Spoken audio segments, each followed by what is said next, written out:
রানীর বাজার পুর পরিষদের কনফারেন্স হলে পর্যালোচনা বৈঠক করেন মন্ত্রী সুশান্ত চৌধুরী। মঙ্গলবারের এই বৈঠকে রানীর বাজার পুর পরিষদ এবং জিরানিয়া নগর পঞ্চায়েত এলাকার বিভিন্ন উন্নয়নমূলক প্রকল্পের কাজ নিয়ে পর্যালোচনা হয়। কাজের অগ্রগতি, কোথায় কি ঘাটতি, আগামী দিনের পরিকল্পনা নিয়েও আলোচনা হয়। উপস্থিত ছিলেন স্থানীয় জনপ্রতিনিধিরা সহ বিভিন্ন দপ্তরের আধিকারিকেরা। মন্ত্রী সুশান্ত চৌধুরী বলেন, রানীর বাজারে বাজার উন্নয়নের জন্য শীঘ্রই কাজ শুরু হবে। কয়েকটি ডিপ টিউবওয়েলও বসানো হবে। রানীর বাজার ও জিরানিয়ার উন্নয়নে এশিয়ান ডেভেলপমেন্ট ব্যাংকের বরাদ্দে কিছু উন্নয়নমূলক প্রকল্পের কাজ হবে বলে জানান মন্ত্রী সুশান্ত।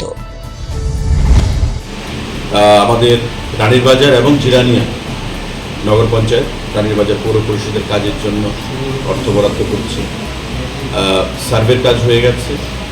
এশিয়ান ডেভেলপমেন্ট ব্যাংক থেকে কিছু প্রজেক্টও নেওয়া হয়েছে। বিভিন্ন ধাপে ধাপে করা হবে।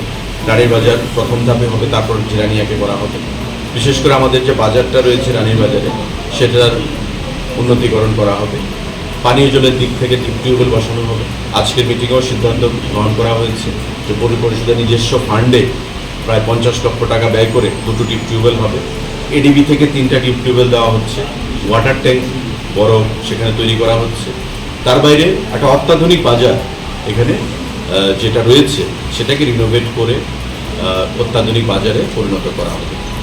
তার বাইরে আরও অনেক প্ল্যান প্রোগ্রাম আমাদের রয়েছে। ধীরে ধীরে আমরা সেটা করব আগামী দিনগুলোতে রাজ্য সরকার এবং কেন্দ্রীয় সরকার যৌথ চেষ্টা।